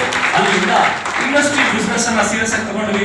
ಸೀರಿಯಸ್ ಆಗಿ ತಗೊಂಡ ಮೇಲೆ ಈ ಬಿಸ್ನೆಸ್ ಮುಂದೆ ಮುಂದೆ ಮುಂದೆ ಹೋಗ್ತಾ ಹೋಗ್ತಾ ಹೋಗ್ತಾ 9.5 ವರ್ಷ ಒಂದು ನೇರ ಮಾರುಕಟ್ಟೆ ಕಂಪನಿನಲ್ಲಿ ಕೆಲಸ ಮಾಡಿದ್ವಿ. ಚಿತ್ರದುರ್ಗ ನಮ್ಮ ಜೀವನದ ಬಹಳ ಮುಖ್ಯವಾದಂತ ಪ್ಲೇಸಸ್ ನಲ್ಲಿ ಈ ಒಂದು ಪ್ಲೇಸ್. ಯಾಕೆ ಗೊತ್ತಾ? ಅಷ್ಟು ಸುತ್ತಾಡಿದ್ವಿ ಈ ಊರಿನಲ್ಲೂ. ಯಾಕೆ ಅಂತ ಹೇಳಿದ್ರೆ, ಈಗಲೂ ಇಲ್ಲಿ ಬರ್ತಿದ್ದಂಗೆ ಅಂಗಡಿ ಬಾಗಿಲು ನೆನಪಾಗುತ್ತೆ. ಯಾಕೆ ಗೊತ್ತಾ? ಇಲ್ಲೆಲ್ಲ ನಾನು ಈ ಬಿಸ್ನೆಸ್ ನ ಶುರು ಮಾಡಿದಾಗ ಫೀಲ್ಡ್ ವರ್ಕ್ಗೆ ಎಲ್ಲೆಲ್ಲಿ ಕಡಿಮೆಗೆ ತಿಂಡಿ ಸಿಗುತ್ತೆ, ಎಲ್ಲಿ ಕಡಿಮೆ ಊಟ ಸಿಗುತ್ತೆ, ಅಲ್ಲೋಗಿ ತಿಂಡಿ ತಿಂತಿದ್ವಿ. ಇದೇ ಊರಿನಲ್ಲಿ ನಾನು ಆಗ ಫೀಲ್ಡ್ ವರ್ಕ್ ಬಂದಾಗ ಇಲ್ಲಿ 10 ರೂಪಾಯಿ ತಿಂಡಿ ಕೊಡೋರು. ಈಗಲೂ ಮನುಷ್ಯ ಆಟ ಬೇಗ ಮುಗಿಯುತ್ತೆ, ಬೇಗ ಬನ್ನಿ ಅಂತ ಇರ್ತಾನೆ. ಈಗಲೂ ಇದಾರೆ ಅಂತ ಅನ್ಸುತ್ತೆ ನನ್ನ ಪ್ರಕಾರ. ಆ 10 ರೂಪಾಯಿಗೆ ತಿಂಡಿ ತಿಂದಂತ ದಿನ ನೆನಪಿದೆ. ಆದ್ರೆ ಅವತ್ತು ಅನ್ಕೊಡ್ತಿದ್ವಿ, ಇವತ್ತು ಇಷ್ಟು ಕಡಿಮೆ ಪ್ರೈಸ್ ಯೋಚನೆ ಮಾಡ್ತಿದ್ವಿ. ಮುಂದೊಂದು ದಿನ ಬರುತ್ತೆ ಎಲ್ಲಿ ಬೆಸ್ಟ್ ಫೆಸಿಲಿಟಿ ಇದೆ, ಬೆಸ್ಟ್ ಟೇಸ್ಟ್ ಇದೆ ಅಂತ ಹೋಟ್ಲಲ್ಲಿ ಕುತ್ಕೊಂಡು ಎಂಜಾಯ್ ಮಾಡೋ ಕಾಲ ಬರುತ್ತೆ. ಆದ್ರೆ ಇವತ್ತು ಹಾರ್ಡ್ ವರ್ಕ್ ಮಾಡಿದ್ರೆ ಅಂತ ದಿನ ಬರುತ್ತೆ ಅಂತ ಅನ್ಕೊಂಡು, ಈ ಚಿತ್ರದುರ್ಗದಲ್ಲಿ ಫೆಬ್ರವರಿ, ಮಾರ್ಚ್, ಏಪ್ರಿಲ್ ತುಂಬಾ ತಣ್ಣಗಿರುತ್ತೆ. ಎಸಾರು ತುಂಬಾ ತಣ್ಣಗಿರುತ್ತೆ. ಆ ಟೈಮ್ ನಲ್ಲಿ ನಡ್ಕೊಂಡು ಬರೀ ಫೀಲ್ಡ್ ವರ್ಕ್ ಮಾಡ್ತಿದ್ವಿ. ಯಾಕೆಂದ್ರೆ ಶೇರ್ ಆಟೋಲ್ಲಿ ಹೋಗ್ಬೇಕು ಅಂತ ಹೇಳಿದ್ರೆ 7 ರೂಪಾಯಿ 8 ರೂಪಾಯಿ ಖರ್ಚಾಗ್ತಿತ್ತು. ಎಲ್ಲಿ ಇಲ್ಲಿಂದ ಏನಂದ್ರೆ ಜೋಗಿಮಟ್ಟಿ ರೋಡಿಗೆ ಅಲ್ಲೆಲ್ಲ ನಮ್ ಸಣ್ಣ ಒಂದು ಟೀಮ್ ಇತ್ತು. ಮತ್ತೆ ಅಲ್ಲಿ ಅಯ್ಯಪ್ಪ ಸ್ವಾಮಿ ದೇವಸ್ಥಾನ ಇದೆಯಲ್ಲ, ಆ ಏರಿಯಾಗೆ ಬಸ್ ಸ್ಟ್ಯಾಂಡ್ ಇಂದ ಅಲ್ಲಿ ಹೋಗ್ಬೇಕು ಅಂದ್ರೆ ಒಂದು 7 ರೂಪಾಯಿ, ಈ ಕಡೆ ಹೋಗ್ಬೇಕಂದ್ರೆ ಒಂದು 7 ರೂಪಾಯಿ ಇರ್ತಿತ್ತು. ನನಗೇನೋ 7 ರೂಪಾಯಿ ಕೊಟ್ಬಿಡ್ತಿದ್ದೆ, ನನ್ನ ಜೊತೆಲಿದ್ದವರು ಅವ್ರು ಕಷ್ಟ ಆಗ್ತಿತ್ತು. ಹಾಗಾಗಿ ನಡ್ಕೊಂಡು ಓಡಾಡ್ತಿದ್ದಾಗ ಎಷ್ಟು ಚೆನ್ನಾಗಿ ನೀರು ಬರೋದು ಅಂದ್ರೆ ಆಗ ಅನ್ಕೊಳ್ತಿದ್ವಿ, ಇವತ್ತಿಷ್ಟು ಹಾರ್ಡ್ ವರ್ಕ್ ಮಾಡಿದ್ರೆ ಮುಂದಿನ ದಿನ ನಮಗೋಸ್ಕರ AC ಕಾರ್ ರೆಡಿ ಇರುತ್ತೆ. ಆ ಲೆವೆಲ್ ನಾವು ಬೆಳಿಬೇಕಂದ್ರೆ ಹಾರ್ಡ್ ವರ್ಕ್ ಅನ್ನ ನಾವು ನಡಿಬೇಕು ಅಂತ ಶುರು ಮಾಡೋದು. ನಮ್ಮ ಕೆಲಸವನ್ನ ನೋಡಿ ಈಗ ಜೋಗಿಮಟ್ಟಿನೊಬ್ರು ನಮ್ಮ ಟೀಮ್ ಅವ್ರು ಇದ್ರು. ಅವ್ರು ನಮ್ಮನ್ನು ಗಮನಿಸಿ, ಇಷ್ಟು ಚೆನ್ನಾಗಿ ಮಾತಾಡ್ತೀರಾ, ನೀವೇ ಇನ್ನ ಬೆಳಿಲಿಲ್ಲ ಅಂದ್ರೆ ನಿಮ್ ಜೊತೆಗೆ ಬಂದ್ರೆ ನಮ್ ಕಥೆ ಏನಾಗ್ಬೇಕು? ನಾವ್ ಈಗ ಇರೋದೇ ಚೆನ್ನಾಗಿದ್ವಿ, ನಾವ್ ಇರೋದೇ ಈಗ ಬೆಸ್ಟ್. ಯಾಕಂದ್ರೆ ನಿಮ್ ತರ ನಮ್ಗೆ ಸಿಕ್ಕಾಪಟ್ಟೆ ಹಾರ್ಡ್ ವರ್ಕ್ ಮಾಡ್ತಿದ್ದೀರಾ ಅಂತ ಹೇಳಿ ಅನ್ಕೊಂಡು ಅವ್ರು ನಮ್ ಜೊತೆ ಕೆಲಸ ಶುರು ಮಾಡಿರ್ಲಿಲ್ಲ. ಆದ್ರೆ ಅವ್ರಿಗೆ ಅರ್ಥ ಆಗಿರ್ಲಿಲ್ಲ, ಇವತ್ತೇನಕ್ಕೆ ಇಷ್ಟು ಹಾರ್ಡ್ ವರ್ಕ್ ಮಾಡ್ತಿದೀವಿ ಅಂದ್ರೆ ಮುಂದಿನ ದಿನಗಳ ಭವಿಷ್ಯ ಹೆಂಗಿರುತ್ತೆ ಅನ್ನೋ ಒಂದು ಕಲ್ಪನೆ ನಮಗಿತ್ತು, ದೂರದೃಷ್ಟಿ ನಮಗಿತ್ತು. ಆ ದೂರದೃಷ್ಟಿ ಇದ್ದಿದ್ರಿಂದ ಹಾರ್ಡ್ ವರ್ಕ್ ಮಾಡ್ತಾ ಹೋದ್ವಿ. ಸುಮಾರು ಜನಕ್ಕೆ ಎಕ್ಸ್ಪ್ಲೈನ್ ಮಾಡಿದ್ವಿ. ಆದ್ರೆ ಇದೇ ಚಿತ್ರದುರ್ಗದಲ್ಲಿ ಸುಮಾರು ಜನ ಅರ್ಥ ಮಾಡ್ಕೊಳ್ಳಿಲ್ಲ. ನೋಡಿ, ಅರ್ಥ ಮಾಡ್ಕೊಂಡಂತ ಕೆಲವೊಬ್ರು ಈ ತರ ಫೋಟೋ ಹಾಕ್ಸ್ಕೊಂಡವ್ರೆ ಇಲ್ಲಿ ಬಂದು ನಿಂತ್ಕೊಂಡು ಅವ್ರ ಸ್ಟೋರಿ ಮಾತಾಡೋದು. ಅದಕ್ಕೆ ಹೇಳ್ತೀವಿ, ಬಲ್ಲವರೇ ಬಲ್ಲ ಬೆಲ್ಲದ ಸಿಹಿ ಅಂತಾರಲ್ಲ. 9.5 ವರ್ಷ ಒಂದ್ ಕಡೆ ಕೆಲಸ ಮಾಡಿದ್ಮೇಲೆ ನೇರ ಮಾರುಕಟ್ಟೆಯಲ್ಲಿ ಬೆಸ್ಟ್ ಪ್ಲಾಟ್ಫಾರ್ಮ್ ಯಾವ್ದು ಅಂತ ಸರ್ಚ್ ಮಾಡಿದಾಗ ನನ್ನ ಕೈ ಸಿಕ್ಕಿದ್ದೆ ಒಂದು ಕಂಪನಿ. ಆ ಕಂಪನಿ ಹೆಸರು ವೆಸ್ಟೀಜ್ ಮಾರ್ಕೆಟಿಂಗ್ ಪ್ರೈವೇಟ್ ಲಿಮಿಟೆಡ್. 2012ರಲ್ಲಿ ವೆಸ್ಟೀಜ್ ನ ಸ್ಟಾರ್ಟ್ ಮಾಡಿದ್ವಿ. ಕಾರಣ, ವೆಸ್ಟೀಜ್ ನ ಪ್ರಾಡಕ್ಟ್ಸ್ ನ price, quality, management all over India ಆ ವೆಸ್ಟೀಜ್ ನ ಗ್ರೋತ್ ನ ಗಮನಿಸಿದ್ವಿ. ಆಗ ಕರ್ನಾಟಕದಲ್ಲಿ ಈ ಬಿಸ್ನೆಸ್ ನಾವು ಶುರು ಮಾಡಿದಾಗ ಇದನ್ನ ತಗೊಂಡ್ರೆ ನಾವು ಹೊರಟು ಹೋದ್ರೆ ಅಂತಿದ್ರು. ಯಾಕೆ ಹೇಳಿ, ಈ ಪ್ರಾಡಕ್ಟ್ಸ್ ಅನ್ನ ಓಪನ್ ಮಾಡಿದಾಗ ಇದು ಕ್ಯಾಪ್ಸೂಲ್ ತರ ಇದೆ. ನೀವೇನಿದ್ರೆ ಮೆಡಿಸಿನ್ ಅಲ್ಲ ಅಂತೀರಾ, ಇದು ಫುಡ್ ಸಪ್ಲಿಮೆಂಟ್ಸ್ ಅಂತೀರಾ, ಇದು ನೋಡಕ್ಕೆ ಕ್ಯಾಪ್ಸೂಲ್ ತರ ಐತೆ, ಮಾತ್ರೆ ತರ ಐತೆ, ಇದನ್ನ ತಗೊಂಡ್ರೆ ನಾವು ಹೊರಟು ಹೋದ್ರೆ ಅನ್ನೋರಿಗೆ ಓಪನ್ ಮಾಡಿ ಅವ್ರ ಮುಂದೆ ಓಪನ್ ಮಾಡ್ಬೋದಲ್ಲ. ಯಾರ ಹತ್ರ ಹೇಳ್ತಾರೆ ಓಪನ್ ಮಾಡಿ, ನೋಡಪ್ಪ ಈ ಪ್ರಾಡಕ್ಟ್ ಬಳಸಿದ್ರೆ ಆರೋಗ್ಯ ಸಿಗುತ್ತೆ, ರೆಕಮೆಂಡ್ ಮಾಡಿದ್ರೆ ಏನ್ ಕೊಟ್ಟರೆ ಒಂಚೂರು ಒಳ್ಳೆಯದು ಆಯ್ತಾ. ಬಳಸಿದ್ರೆ ಆರೋಗ್ಯ, ರೆಕಮೆಂಡ್ ಮಾಡಿದ್ರೆ ಐಶ್ವರ್ಯ ಅಂತ.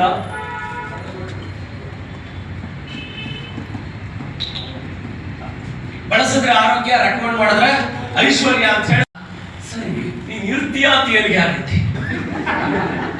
ಇದು ತಗೊಂಡ್ರೆ ಹೊರಟು ಹೋದ್ರೆ ಅನ್ನೋರು ಅವ್ರ ಮುಂದೆನೆ ತಗೊಂಡ್ಮೇಲೆ ಇನ್ನೂ ಕೆಲವರು ತುಂಬಾ ಆತ್ಮೀಯರು, ಎಲ್ಲರ ಹತ್ರ ಕ್ವಶನ್ ಕೇಳ್ತಿಲ್ಲ, ತುಂಬಾ ಆತ್ಮೀಯರು ಇದ್ರ ಕಿಂದೆಲ್ಲ ಕ್ವಶನ್ ಕೇಳೋರು. ಅವ್ರಿಗೊಂದು ಮಾತು ಇದೆ, ಜೀವನದಲ್ಲಿ ಡೌಟೇಶ್ವರರು ಕೋಟ್ಯಾಧೀಶ್ವರ ಆಗಕ್ಕಾಗಲ್ಲ, ಕೋಟ್ಯಾಧೀಶ್ವರ ಯಾವತ್ತೂ ಡೌಟೇಶ್ವರ ಆಗಿರಲ್ಲ ಅನ್ನೋ ಒಂದು ಮಾತು ಹೇಳಿದ್ರೆ, ಆಗ ನಿಮಗೆ ಡೌಟ್ ಬರಬೇಕು, ಕ್ವಶನ್ ಬರಬೇಕು. ಆ ಕ್ವಶನ್ಸ್ಗೆ ಕ್ಲಾರಿಟಿ ತಿಳ್ಕೊಂಡ್ಮೇಲೆ ಕಾನ್ಫಿಡೆನ್ಸ್ ಆಗಿ ಮುಂದೆ ಹೋಗ್ಬೇಕು. ಈ ಪದಾರ್ಥವನ್ನ ನಾನು ಬಳಸೋದ್ರಿಂದ ದೇವರು ಈ ಭೂಮಿಗೆ ನನಗೆ ಕಳಿಸಿದಾಗ ನಾನು ಆಯುಷ್ ಎಷ್ಟು ಅಂತ ಬರೆದವರು ಆ ಆಯುಷನ್ನ ಆರೋಗ್ಯವಾಗಿ ಕಂಪ್ಲೀಟ್ ಮಾಡಕ್ ಹೆಲ್ಪ್ ಮಾಡೋದೇ ನಮ್ಮ ವೆಸ್ಟೀಜ್ ಪ್ರಾಡಕ್ಟ್ಸ್ ಅಂತ ಹೇಳ್ತಾ ಮುಂದಕ್ಕೆ ಹೋಗ್ತಾ ಹೊರಟ್ವಿ. ಕೆಲವೊಬ್ರು ಸುಮಾರು ಜನ ಅಯ್ಯೋ ಇಂಥವೆಲ್ಲ ಹಿಂಗೆ ಅಂದ್ರು. ಕೆಲವೊಬ್ರು ಈ ಮಾತನ್ನ ಕೇಳ್ತಾ ಎಸ್ ಇಲ್ಲಿ ಇವ್ರು ಹೇಳೋದ್ರಲ್ಲಿ ಏನೋ ಇದೆ ಅಂತ ಹೇಳಿ ನಮ್ಮ ಜೊತೆ ಶುರು ಮಾಡ್ತಾ ನಾವು ಮುಂದಕ್ಕೆ ಹೋಗ್ತಾ ಹೊರಟ್ವಿ. ಫಸ್ಟ್ ಮಂತ್ ಚೆಕ್ 14,000 ಬಂತು, ಸೆಕೆಂಡ್ ಮಂತ್ ಚೆಕ್ 34,000 ಬಂತು, 3ನೇ ತಿಂಗಳು 69,000 ಬಂತು. ಯಾಕೆ ಹೇಳಿ? 9.5 ವರ್ಷ ಎಕ್ಸ್ಪೀರಿಯನ್ಸ್ ಇತ್ತಲ್ಲ, ಆ ಎಕ್ಸ್ಪೀರಿಯನ್ಸ್ ಇಟ್ಕೊಂಡು ಅಪ್ಲೈ ಮಾಡಿದ್ರಿಂದ 3ನೇ ತಿಂಗಳು 69,000 ಹಾಗೆ ಬರ್ತಾ 82, 85, 89. ಈ ಕಂಪ್ನಿ ಜಾಯ್ನ್ ಆಗಿದ 9ನೇ ತಿಂಗಳು ನಾನು ತಗೊಂಡಂತ ಹೈಯೆಸ್ಟ್ ಚೆಕ್, ಫಸ್ಟ್ ಟೈಮ್ ನಾನು ವೆಸ್ಟೀಜ್ ಸ್ಟಾರ್ಟ್ ಮಾಡಿದ 9ನೇ ತಿಂಗಳು ಚೆಕ್ 1,69,169. ಅಲ್ಲಿಂದ ಇನ್ನ ತಿರುಗಿ ನೋಡ್ಲಿಲ್ಲ. ಈ ಕಡೆ ಹೋದಾಗೆಲ್ಲ ಹಿರಿಯೂರಲ್ಲಿ ಒಬ್ರು ಇದ್ದಾರೆ ಅಂತ ಗೊತ್ತಾಯ್ತು. ಇನ್ನ ನಾನು ದಾವಣಗೆರೆಗೆ ಹೋಗ್ಬೇಕಾದ್ರೆ, ಹೊಸಪೇಟೆಗೆ ಹೋಗ್ಬೇಕಾದ್ರೆ, ಬಳ್ಳಾರಿಗೆ ಹೋಗ್ಬೇಕಾದ್ರೆ, ಇವನ್ ಗುಲ್ಬರ್ಗಾಗೆ ಹೋಗ್ಬೇಕಾದ್ರೆ ಇದೇ ರೋಡಲ್ಲಿ ಹೋಗ್ಬೇಕಾರೆ, ಈ ಕಡೆ ಬಳ್ಳಾರಿಗೆ ಹೋಗ್ಬೇಕಾದ್ರೆ ದಾವಣಗೆರೆ ಹೋಗ್ಬೇಕಾದ್ರು ಇಲ್ಲೇ ಇದೇ ರೋಡಲ್ಲಿ ಹೋಗ್ಬೇಕು. ಹಿರಿಯೂರಲ್ಲಿ ಹೋದಾಗೆಲ್ಲ ಆಗೊಮ್ಮೆ ಫೋನ್ ಆಗ್ತಾ ಇದ್ವಿ, ಮಾತಾಡಿಸ್ತಾ ಇದ್ವಿ. ಹೆಚ್ಚು ಕಮ್ಮಿ 1.5-2 ವರ್ಷ ನಮ್ಮನ್ನು ಆಟ ಆಡ್ಸಿದ್ವಿ. ಅಯ್ಯೋ ನೋಡೋಣ ಮಾಡೋಣ ಬರ್ತೀವಿ, ಒಪ್ಪಿಸಿದೀವಿ, ಹಂಗಿದೀವಿ ಹಿಂಗಿದೀವಿ ಅಂತೇಳಿ. ನೋಡಿ 2.5 ವರ್ಷ ಆಟ ಆಡ್ಸಿದ್ರು ನಾವು ಬಿಡ್ತಿರ್ಲಿಲ್ಲ. ಈ ಕಡೆ ಹೋದಾಗೆಲ್ಲ ಒಂದೊಂದು ಫೋನ್ ಆಗ್ತಿದ್ವಿ. ಆ ತರ 2 ವರ್ಷ ಆದ್ಮೇಲೆ ಬಂದವರು ಇವತ್ತು ಇಷ್ಟೊತ್ತವರೆಗೂ ಮಾತಾಡ್ತಾರೆ. ಅವ್ರ ಲೈವ್ ಎಕ್ಸಾಂಪಲ್ ಹೇಳ್ತೀನಿ. ನಮ್ ಜೊತೆ ನಾವು ಯಾರ್ಯಾರೆಲ್ಲ ಪರಿಚಯ ಆಗ್ತಾರೋ ನಮ್ಮ ಟೀಮ್ ಕಡೆಯಿಂದ ಎಲ್ಲರೂ ಮಾತಾಡಿಸ್ತಾನೆ ಹೋಗ್ತಾ ಇದ್ವಿ, ಟಚ್ ಅಲ್ಲಿ ಇಟ್ಕೊಳ್ತಾ ಇದ್ವಿ, ಅರ್ಥ ಮಾಡ್ಸೋ ಪ್ರಯತ್ನ ಪಡ್ತಿದ್ವಿ. ಆದ್ರೆ ನಮ್ಗೆ ಒಂದೇ ಒಂದು ವಿಷಯ ಗೊತ್ತು, ಒಂದಲ್ಲ ಒಂದಿನ ಅರ್ಥ ಮಾಡ್ಕೊಳ್ತಾರೆ, ಮುಂದೊಂದ್ ದಿನ ಅನ್ಕೊಂಡು ನಾವು ಅಂಪಾಡಿ ನಾವು ಎಕ್ಸ್ಪ್ಲೈನ್ ಮಾಡ್ತಾ ಮುಂದಕ್ಕೆ ಹೋಗ್ತಾ ಹೊರಟ್ವಿ. ಹಾಗೆ ಬರ್ತಾ 1,69,000 ಅನ್ನಲ್ಲ, ಈ ಕಂಪ್ನಿ ಜಾಯ್ನ್ ಆಗಿ 6ನೇ ತಿಂಗಳು i20 ಕಾರ್ ಪರ್ಚೇಸ್ ಮಾಡಿದೆ. 2.5 ವರ್ಷಕ್ಕೆ ಒಂದು ಚಿಕ್ಕ ಮನೆ ತಗೊಂಡೆ, 85 ಲಕ್ಷ ಕೊಟ್ಟು. 3.5 ವರ್ಷಕ್ಕೆ ಇನ್ನೊಂದು ಚಿಕ್ಕ ಕಾರ್ ಪರ್ಚೇಸ್ ಮಾಡಿದೆ. ಆ ಕಾರ್ ಹೆಸರು Jaguar XF worth of 68 lakhs. ಅದಾದ್ಮೇಲೆ ಜಾಗ್ವಾರ್ ರೇಂಜಿಗೆ ಒಂದು ಮನೆ ಇರಬೇಕು ಅಂತ ಹೇಳಿ ಜಾಗ್ವಾರ್ ಕಾರ್ ತಗೊಳಕ್ಕೆ ಒಂದು ಸಂದರ್ಭ ಇದೆ, ಅದ್ರ ಸಮಯ ಬಹಳ ಕಡಿಮೆ ಇದೆ. ಏನಿಲ್ಲ, ಗೂಗ್ಲಿ ಫಿಲಂ ನೋಡಿದ್ವಿ. ಗೂಗ್ಲಿ ಫಿಲಂ ಇದೇ ತರ ಹೊಸಪೇಟೆಲ್ ಒಂದು ಮೀಟಿಂಗ್ ಆಯ್ತು. ಮೀಟಿಂಗ್ ಆದ್ಮೇಲೆ ಲೀಡರ್ಶಿಪ್ ಜೊತೆ ಊಟ ಮುಗಿಸಿ ಸಂಜೆ ಹೊತ್ತು ಕಾವಾಗಿ ಕೂತಿದ್ದಾಗ, ಸರ್ ಎಕನಾಮಿಕ್ಸ್ ಬಗ್ಗೆ ಒಂದು ಟಾಪಿಕ್ ಇದೆ ಅಂದ್ರು. ಲವ್ ಬಗ್ಗೆ ಇದೆ ಅಂದ್ರೆ ಹೋಗ್ತಿರ್ಲಿಲ್ಲ. ಎಕನಾಮಿಕ್ಸ್ ಬಗ್ಗೆ ಒಂದು ಒಳ್ಳೆ ಸಬ್ಜೆಕ್ಟ್ ಇದೆ ಸರ್, ಫಿಲಂ ಗೊತ್ತಿದೆ ನಮ್ಗೆ ಚೆನ್ನಾಗಿ ಗೊತ್ತಿದೆ. ಹಾಗಾಗಿ ಅದರಲ್ಲಿ ಒಂದು ಎಕನಾಮಿಕ್ಸ್ ಬಗ್ಗೆ ಒಂದು ಟಾಪಿಕ್ ಇದೆ, ಅದ್ರಲ್ಲಿ ತುಂಬಾ ಚೆನ್ನಾಗಿದೆ ಸರ್, ಬಿಸ್ನೆಸ್ ಬಗ್ಗೆ ಒಂದು ಐಡಿಯಾಲಜಿ ಚೆನ್ನಾಗಿದೆ ಅಂತ ಹೇಳಿದಾಗ, ಸರಿ ಆಯ್ತು ನೋಡ್ರಿ ಹೋಗೋಣ ಅಂತ ಹೋದ್ರೆ ಆ ಫಿಲಮ್ ಅಲ್ಲಿ ಯಾರಿಗೆ ಇಷ್ಟ ಆಯ್ತು ಗೊತ್ತಿಲ್ಲ. ಆ ಫಿಲಮ್ ಅಲ್ಲಿ ನನಗೆ ಜಾಗ್ವಾರ್ ಕಾರ್ ಇಷ್ಟ ಆಯ್ತು. ಅಲ್ಲೇ ಡಿಸೈಡ್ ಮಾಡಿದೆ my next car is Jaguar ಅಂತ. ಅನ್ಕೊಂಡಂಗೆ ಯಾವ ಬ್ರ್ಯಾಂಡ್ ತಗೋಬೇಕು ಅನ್ಕೊಂಡು ಅದೇ ಬ್ರ್ಯಾಂಡ್ ಜಾಗ್ವಾರ್ ಕಾರ್ನ ವೆಸ್ಟೀಜ್ ಪರ್ಚೇಸ್ ಮಾಡಿದೆ 2015. ಜಾಗ್ವಾರ್ ಕಾರ್ ತಗೊಂಡ್ಮೇಲೆ ಅದ್ರಲ್ಲಿ ಓಡಾಡಕ್ಕೆ ಶುರು ಮಾಡಿದ್ಮೇಲೆ ಜಾಗ್ವಾರ್ ತರ ಲಕ್ಷುರಿ ಇರೋ ಮನೆ ಬೇಕು ಅನಿಸ್ತು. ಹಾಗೆ ಮತ್ತೆ ಚಿಕ್ಕ 4 ಲಕ್ಷ, 5 ಲಕ್ಷ, 6, 7, 9, 11, 13, 14 ಬರ್ತಾ ಲಾಸ್ಟ್ ವೆಸ್ಟೀಜ್ ಮುಖಾಂತರ ತಗೊಂಡಂತ ಹೈಯೆಸ್ಟ್ ಚೆಕ್ ಬಹಳ ಕಡಿಮೆ 42,12,000. ಆಮೇಲೆ ಅನ್ಕೊಂಡೆ ಸೆಲೆಬ್ರಿಟೀಸ್ ಇರೋ ಏರಿಯಾದಲ್ಲಿ ಮನೆ ಇರಬೇಕು ಅಂತ ಹೇಳಿ ಒಂದು ಚಿಕ್ಕ ಸೈಟ್ ಪರ್ಚೇಸ್ ಮಾಡಿದೆ. ಅಂದ್ರೆ ಹಳೆ ಮನೆ ಇತ್ತು, 40-60 ಪ್ಲೇಸ್, 2,400 ಸ್ಕ್ವೇರ್ ಫೀಟ್. ಯಾವ ಏರಿಯಾದಲ್ಲಿ ರಕ್ಷಿತಾ ಅನ್ನೋ ಹೀರೋಯಿನ್ ಹೆಸರು ಕೇಳಿದ್ರಲ್ಲ, ಕರ್ನಾಟಕ ಇದ್ಮೇಲೆ ಕೇಳಿರ್ತೀರಿ. ಪ್ರೇಮ್ ಅನ್ನೋ ಡೈರೆಕ್ಟರ್ ಕೇಳಿದ್ರಲ್ವಾ, ಅವ್ರು ಯಾವ ಏರಿಯಾದಲ್ಲಿ ಇದ್ರು ಅದೇ ಏರಿಯಾದಲ್ಲಿ ಒಂದು ಚಿಕ್ಕ ಪ್ರಾಪರ್ಟಿ ಪರ್ಚೇಸ್ ಮಾಡಿದೆ. ಆ ಪ್ರಾಪರ್ಟಿ ವ್ಯಾಲ್ಯೂ 3,70,00,000. ಅದರಲ್ಲಿ ಒಂದು ಚಿಕ್ಕದಾಗ ಒಂದು ಮನೆ ಕಟ್ಸಿದೀವಿ. ಆ ಚಿಕ್ಕದಾಗ ಮನೆಯಲ್ಲಿ ಏನೇನಿದೆ ಅಂದ್ರೆ, ಒಂದು ಚಿಕ್ಕದಾಗ ಒಂದು ಸ್ವಿಮ್ಮಿಂಗ್ ಪೂಲ್ ಇದೆ, ಚಿಕ್ಕದಾಗ ಒಂದು ಹೋಮ್ ಥಿಯೇಟರ್ ಇದೆ, ಚಿಕ್ಕದಾಗ ಒಂದು ಸಿಮ್ ಇದೆ, ಚಿಕ್ಕದಾಗ ಒಂದು ಸಂಜೆ ಹೊತ್ತು ಕುತ್ಕೊಂಡು ಕಾಫಿ ಕುಡಿಯೋಕೆ ಒಂದು ಲಾನ್ ಇದೆ. ಹೆಂಡತಿ ಜೊತೆ ಜಗಳ ಆಡಿದ್ರೆ ಸಪರೇಟ್ ಆಗಿ ಕುತ್ಕೊಳ್ಳೋಕೆ ಒಂದು ಡಬಲ್ ಲಿವಿಂಗ್ ರೂಮ್ ಇದೆ. ಆಯ್ತಾ? ನೋಡಿ, ಹಿಂಗ್ ಹೇಳಿದ್ರೆ ನೀವು ನಗದು ಅಲ್ವಾ? Once again good morning.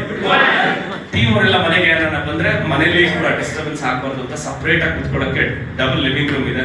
ನನ್ನ ಮಗಳು ಯೂಟ್ಯೂಬ್ ಅಲ್ಲಿ ನೋಡ್ಬಿಟ್ಟು, ಪಾಪ ನನ್ನ ರೂಮ್ ಅಲ್ಲಿ ನನ್ನ ಬೆಡ್ಗೆ ನನಗೆ ಹತ್ತು ಹೋಗ್ಬೇಕು ಅಂತ ಹೇಳಿ ಯೂಟ್ಯೂಬ್ ಅಲ್ಲಿ ತೋರಿಸಿದ್ರೆ ಸರಿ, ಅವಳನೇ ಬರ ಏನ್ ಮಾಡ್ತೀರಿ, ಅವಳು ಏನ್ ಕೇಳೋದು ಆ ತರದೊಂದು ಚಿಲ್ಡ್ರನ್ಸ್ ರೂಮ್ ಅನ್ನ ಆ ರೂಮಲ್ಲೇ ಮೇಲೆ ಕತ್ತೋಗಿ ಮಲಕೋ ರೀತಿಯಾಗಿ ಒಂದು ಲಕ್ಸುರಿ ಅವ್ರು ಹೆಂಗ್ ಬೇಕು ಆ ರೀತಿ ಒಂದು ಸಣ್ಣದಾಗಿ ಮನೆ ಕಟ್ಟಿತ್ತು. ಆ ಮನೆಗೆ ಇವತ್ತು ಆ ಮನೆ ಕನ್ಸ್ಟ್ರಕ್ಷನ್ ಆಗಿ ಲಾಸ್ಟ್ ಆಗಸ್ಟ್ 2023 ಆಗಸ್ಟ್ 23ನೇ ತಾರೀಕು ಗೃಹಪ್ರವೇಶ ಆಯ್ತು. ಈಗ ರಿಯಲ್ ಎಸ್ಟೇಟ್ ಅವರ ಪ್ರಕಾರ ಆ ಮನೆಯ ವ್ಯಾಲ್ಯೂ 10 ರಿಂದ 11 ಕೋಟಿ ಅಂತಾರಷ್ಟೇ. ನೇರ ಮಾರ್ಕೆಟ್ ಅಲ್ಲಿ ಆ ದೇವರಿಗೆ ಥ್ಯಾಂಕ್ಸ್ ಹೇಳ್ತೀನಿ, ನಮ್ಮ ಟೀಮ್ ಅವ್ರಿಗೆ ಥ್ಯಾಂಕ್ಸ್ ಹೇಳ್ತೀನಿ, ಆ ಭಗವಂತನಿಗೆ ಥ್ಯಾಂಕ್ಸ್ ಹೇಳ್ತೀನಿ, ತಂದೆ ತಾಯಿಗೆ ಥ್ಯಾಂಕ್ಸ್ ಹೇಳ್ತೀನಿ. ಏನೆಲ್ಲ ಅನ್ಕೊಂಡು ಅದೆಲ್ಲ ಸಿಕ್ತು. ಅಂಡ್ ಈಗ ರೀಸೆಂಟ್ಲಿ ವೈಫ್ ಒಂದು ಚಿಕ್ಕದಾಗ ಒಂದು ಕಾರ್ ಗಿಫ್ಟ್ ಕೊಡಿಸಿದೆ. ಇವತ್ತು ಅದೇ ಕಾರಲ್ಲಿ ಬಂದಿದ್ದೀನಿ. ಆಯ್ತಾ? ಆ ಕಾರ್ ಹೆಸರು ಮಹೀಂದ್ರಾ ಎಕ್ಸ್ EV. ಅಂದ್ರೆ ಇನ್ಮೇಲೆ ಎಲೆಕ್ಟ್ರಿಕಲ್ ವೆಹಿಕಲ್ ನ ಮೊಮೆಂಟಮ್ ಸ್ಟಾರ್ಟ್ ಆಗ್ತಿದೆಯಲ್ಲ. 36 ಲಕ್ಷದ ರೀಸೆಂಟ್ 4ನೇ ಕಾರು, 3ನೇ ಕಾರು ಫಾರ್ಚುನರ್, 4ನೇ ಕಾರು ಎಲೆಕ್ಟ್ರಿಕ್ EV. ಈಗ 4 ಕಾರ್ ಇದೆ. ಈ ಬಿಸ್ನೆಸ್ ಶುರು ಮಾಡೋದಕ್ಕೆ 23 ವರ್ಷದ ಹಿಂದೆ ಅನ್ಕೊಂಡ್ವಿ 7 ದಿನಕ್ಕೆ 7 ಕಾರ್ ಇರಬೇಕು ಅಂತ. ಏನನ್ಕೊಂಡ್ವಿ? ಅಮೆರಿಕಾದಲ್ಲಿ ಒಬ್ಬ ಲೀಡರ್ ಮನೆ ಮುಂದೆ ಆ ರೀತಿ 7 ದಿನಕ್ಕೆ 7 ಕಾರ್ ಇತ್ತು ಅಂತ ಹೇಳಿ. ಮೀನ್ಸ್ ಯಾವ ಡ್ರೆಸ್ ಹಾಕ್ತೀವೋ ಆ ಡ್ರೆಸ್ಗೆ ಮ್ಯಾಚಿಂಗ್ ಕಾರ್ನ ಹೋಗ್ಬೇಕು ಅಂತ ಹೇಳಿ ಆ ರೀತಿ ಲೈಫ್ ಇವತ್ತು ಶುರುವಾಗಿದೆ. Thanks to direct selling industry. ಸ್ನೇಹಿತರೆ, ಇಷ್ಟು ಸ್ಟೋರಿ ಯಾಕೆ ಹೇಳೋದು ಗೊತ್ತಾ? ಇಲ್ಲಿ ಕಾಪಿ ಮಾಡಿದವನೇ ದುಡ್ಡು ಮಾಡ್ತಾರೆ. ಕಾಲೇಜಲ್ಲಿ ಕಾಪಿ ಮಾಡಿದ್ರೆ ಡಿಬಾರ್ ಆಗ್ತಾರೆ, ಇಲ್ಲಿ ಕಾಪಿ ಮಾಡಿದವರು ದುಡ್ಡು ಮಾಡ್ತಾರೆ ಅಂತ ಹೇಳಿ ಒಂದು ಸಣ್ಣ ಎಕ್ಸಾಂಪಲ್. ಈ ಬಿಸ್ನೆಸ್ ನ ಜಸ್ಟ್ 23 ವರ್ಷದ ಹಿಂದೆ, ನಾಳೆ ಬಂದ್ರೆ 23 ವರ್ಷ ಕಂಪ್ಲೀಟ್ ಆಗಿ 24ನೇ ವರ್ಷಕ್ಕೆ 1 ತಿಂಗಳು ಕಂಪ್ಲೀಟ್ ಆಗುತ್ತೆ. ಮೀನ್ಸ್ ಈ ಬಿಸ್ನೆಸ್ ನ ಸ್ಟಾರ್ಟ್ ಮಾಡಿ ಡೈರೆಕ್ಟ್ ಸೆಲ್ಲಿಂಗ್ ಇಂಡಸ್ಟ್ರಿಯಲ್ಲಿ ತಿಳಿದು ನೋಡ್ತೀನಿ 2,000 ಬಂದ್ರೆ ಸಾಕು ಅಂತ ಈ ಬಿಸ್ನೆಸ್ ನ ಸ್ಟಾರ್ಟ್ ಮಾಡಿ. ಎಷ್ಟು? 2,000 ಬಂದ್ರೆ ಸಾಕು ಅಂತ ಈ ಬಿಸ್ನೆಸ್ ನ ಸ್ಟಾರ್ಟ್ ಮಾಡೋದವನಿಗೆ ಇವತ್ತು ಕ್ರೋಸ್ ಟುಗೆದರ್ ಟ್ಯಾಕ್ಸ್ ಪೇ ಮಾಡತಕ್ಕಂತ ಕೆಪಾಸಿಟಿ ಈ ಬಿಸ್ನೆಸ್ ನಲ್ಲಿ ಕೊಟ್ಟಿದೆ. Thanks to direct selling industry. ಅದಕ್ಕಿಂತ ಹೆಚ್ಚಾಗಿ ಇಂಥ ಲೀಡರ್ಶಿಪ್, ಇಂಥ ಒಂದು ಬ್ಯೂಟಿಫುಲ್ ಲೀಡರ್ಶಿಪ್.